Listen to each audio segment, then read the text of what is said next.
BSc first semester subject zoology है। Unit का नाम है न्यूक्लियस एंड क्रोमेटिन स्ट्रक्चर। इसके अंतर्गत आने वाला टॉपिक का नाम है structure and function of nucleus. तो चलिए इसे हम जानते हैं न्यूक्लियस क्या होता है। हम न्यूक्लियस यूकेरियोटिक में समझेंगे, तो उससे पहले इसका हम डिस्कवरी देख लेते हैं। डिस्कवरी तो इसे रॉबर्ट ब्राउन ने 1831 में डिस्क्राइब किया था और उन्होंने प्लांट सेल में इसे देखा था वो डार्क स्फेरिकल बॉडी का होता है और इसका नाम क्या दिया था, न्यूक्लियस दिया था। और इसे डिस्कवरी के बाद में पता चला कि ये कोशिका को कंट्रोल करता है, कंट्रोल सेंटर है जो न्यूक्लियस है, कोशिका को कंट्रोल करता है। इस न्यूक्लियस का हम चलिए लोकेशन देख लेते हैं। ये साइटोप्लाज्मा में, जो कोशिका का साइटोप्लाज्मा होता है उसमें ये न्यूक्लियस सेंटर में हो सकता है या किनारे पर प्रेजेंट होता है। और ये इसका हम नंबर जान लेते हैं कि न्यूक्लियस कितने संख्या में होती है। तो न्यूक्लियस एक भी हो सकता है और कई न्यूक्लियस हो सकते हैं। जैसे मसल्स में बहुत से न्यूक्लियस होते हैं, क्योंकि मसल्स जो होते हैं उन्हें ज्यादा कार्य करना पड़ता है। तो ये जो बहुत से न्यूक्लियस होते हैं उसे बोला जाता है मल्टी न्यूक्लियट, और जो एक न्यूक्लियस होता है उसे बोला जाता है मोनो न्यूक्लियस। तो चलिए इसका जो डायग्राम है आपको ओवर आइडिया दे देता हूँ। ये मान लीजिए कोशिका है, मान लीजिए नहीं ये कोशिका है, कोशिका के अंदर होता है न्यूक्लियस। तो इसी न्यूक्लियस के बारे में आज इस वीडियो में पढ़ना है। न्यूक्लियस के अंदर होता है न्यूक्लियोलस, इसी न्यूक्लियस के अंदर होता है जेनेटिक मटेरियल, जैसे डीएनए जो हमारे माता पिता से बच्चों में आता है।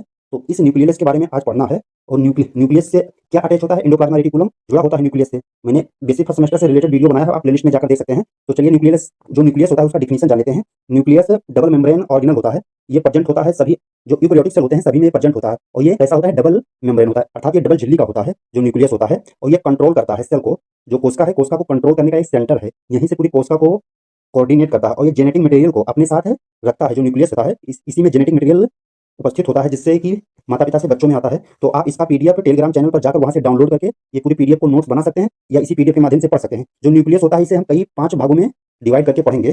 तो इन 5 में सबसे पहला जो भाग है न्यूक्लियर इन्वेलप, जो सबसे ऊपर होता है, ये न्यूक्लियर इन्वेलप का है, इसे मैं जानता हूँ। ये डबल मेम्ब्रेन सराउंडिंग होता है जो न्यूक्लियस होता है। ये न्यूक्लियस होता है जो न्यूक्लियस के ऊपर सबसे ऊपर जो डबल लेयर होती है उसी को बोला जाता है न्यूक्लियर इन्वेलप। सबसे बाहरी वाले भाग को क्या बोला जाता है, आउटर मेम्ब्रेन, और जो निचला वाला भाग होता है उसे बोला जाता है इनर मेम्ब्रेन।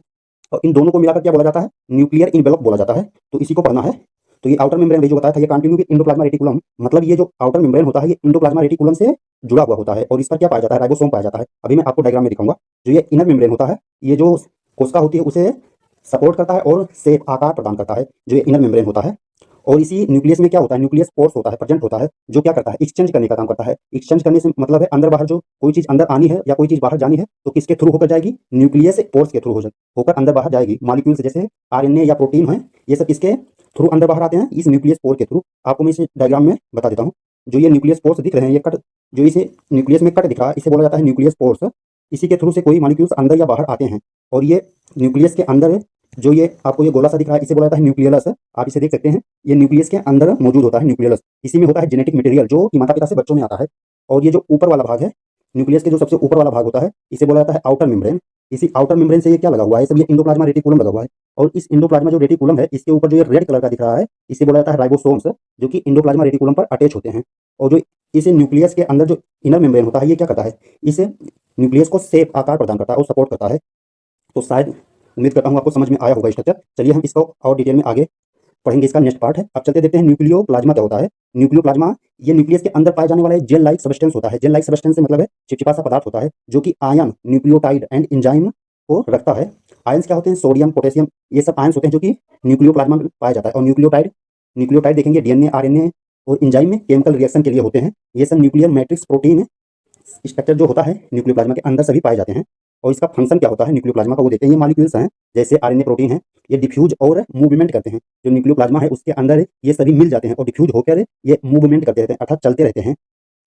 तो अब हम चलते हैं इसका जो न्यूक्लियस का नेक्स्ट पार्ट देखते हैं, जो क्रोमेटिन होता है। मैंने अभी तक 2 पार्ट कवर किए हैं, इसको मैं 5 पार्ट में डिवाइड किया था। क्रोमेटिन न्यूक्लियस क्या होता है, तो क्रोमेटिन न्यूक्लियस के अंदर पाया जाने वाला जेनेटिक मटेरियल है। अभी जो मैंने डायग्राम बताया था जेनेटिक मटेरियल होता है, जो कि माता पिता से बच्चों में आता है। ये जो क्रोमेटिन होता है ये डीएनए और हिस्टोन प्रोटीन से बना होता है। ये माइक्रोस्कोप के अंदर जब आप इसे देखेंगे तो ये थ्रेड मतलब धागेनुमा संरचना इसकी दिखाई देगी।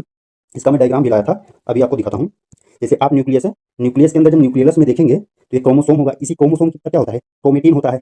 जब क्रोमेटिन को और जूम करके देखेंगे तो ये क्रोमेटिन किससे बना होता है, हिस्टोन नामक प्रोटीन से और डीएनए से बना होता है। और ये कैसी इसकी संरचना होती है, धागे जैसा, थ्रेड जैसा। और जब इसे जूम किया तब ये कैसा दिखाई, डीएनए है। और डीएनए कैसा संरचना होता है, डबल हेलिक्स होता है। आप इसे देख सकते हैं, डबल हेलिक्स होता है। और जो ये अंदर ये सब लगा हुआ है, ये सब क्या है, ये एडेनिन, साइटोसिन, ग्वानिन, इसका नाम आप सुने होंगे। तो ये सब वही लगा हुआ है। आप और ये किस तरह से अरेंज होता है ये आप इसका पैटर्न देख सकते हैं। तो जो कि मुझे नहीं पढ़ना है कैसे अरेंज होते हैं। ये जो एडेनिन है ये थाइमिन के साथ जुड़ा हुआ है, और जो थाइमिन है एडेनिन के साथ जुड़ा हुआ है, अर्थात ये एक दूसरे से जुड़े रहते हैं। और इसका हम टाइप्स ऑफ क्रोमेटिन का जो टाइप है इसे देखते हैं। ये 2 प्रकार का होता है, एक होता है यूक्रोमेटिन, एक होता है हेट्रोक्रोमेटिन। क्रोमेटिन का मतलब क्या होता है, क्रोमो का मतलब क्या होता है, कलर होता है।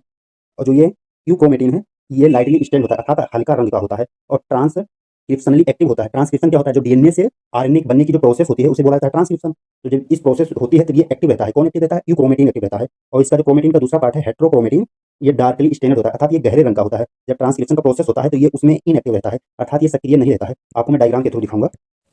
ये जैसे ये है क्रोमेटिन अर्थात ये न्यूक्लियस है। इस न्यूक्लियस में जब क्रोमेटिन देखेंगे, जो हेट्रोक्रोमेटिन है, जो हेट्रोक्रोमेटिन आपको दिख रहा है ये डार्क दिख रहा होगा, डार्क, और जो यूक्रोमेटिन है ये हल्का कलर दिख रहा होगा अर्थात ये हल्का कलर का होगा। और ये पूरा न्यूक्लियस है। इस न्यूक्लियस के अंदर ये आपको जो ये पार्ट दिख रहा है ये क्या है? ये न्यूक्लियस है। इसी न्यूक्लियस के अंदर क्या होता है? जेनेटिक मटेरियल होता है और यही न्यूक्लियस कोशिका को कंट्रोल करता है। और जो ये न्यूक्लियस है, न्यूक्लियस के ऊपर छोटे छोटे क्या पाए जाते हैं? पोर पाए जाते हैं। ये इंडोप्लाज्मा रेटिकुलम पर क्या होता है? राइबोसोम होता है। और जो ये न्यूक्लियस पोर्स आपको दिख रहे हैं इसी के थ्रू से कोई मॉलिक्यूल से अंदर आएगा, बाहर जाएगा। जो मैंने आपको ऊपर इमेज में दिखाया था। इसका हम चलिए फंक्शन जान लेते हैं। जो क्रोमेटिन होता है इसका फंक्शन क्या होता है? ये हेरिडिटी इन्फॉर्मेशन मतलब वंशागति जो माता पिता से आता है उसे कैरी करता है, अपने साथ में रखता है, जिससे कि माता पिता से कैरेक्टर बच्चों में पहुंच जाता है। और ये जीन एक्सप्रेशन को रेगुलेट करता है। जो जीन का एक माता पिता से अपने बच्चों में आता है उसी पूरे एक्सप्रेशन को कौन रेगुलेट करता है? कंट्रोल करता है। अब चलिए हम न्यूक्लियस का पार्ट डी देखते हैं। जो 5 भागों में डिवाइड किया था उसका ये चौथा भाग है, न्यूक्लियोलस है। न्यूक्लियोलस कहाँ होता है? न्यूक्लियस के अंदर होता है। न्यूक्लियस के अंदर पाया जाने वाला एक डेंस मतलब सघन नॉन मेम्ब्रेनस, इस पर कोई झिल्ली नहीं होती है। ये गोलाकार स्ट्रक्चर होता है। अभी मैंने डायग्राम में दिखाया कि न्यूक्लियस न्यूक्लियस के अंदर जो ये गोला टाइप का स्ट्रक्चर था उसी को तो बोला जाता था न्यूक्लियस। और इस पर कोई मेम्ब्रेन नहीं होती, इस पर कोई झिल्ली नहीं होती है, जबकि न्यूक्लियस पर डबल मेम्ब्रेन की झिल्ली होती है। तो अब चलिए इसका पांचवा भाग देख लेते हैं। तो यह राइबोसोम के बायोजेनेसिस यानी राइबोसोमल सब यूनिट है। छोटे छोटे बड़े बड़े भाग होते हैं। इसका पांचवा भाग है न्यूक्लियर मैट्रिक्स है। जो ये न्यूक्लियर मैट्रिक्स होता है, न्यूक्लियस के अंदर पाए जाने वाला एक नेटवर्क फाइबर होता है। नेटवर्क फाइबर से मतलब ये जिस तरह से नेटवर्क कनेक्ट नहीं होते हैं उसी तरह से ये न्यूक्लियर मैट्रिक्स होता है, सभी को कनेक्ट रखता है। इसके थ्रू जाल जैसा, जाल आप जाल समझिए।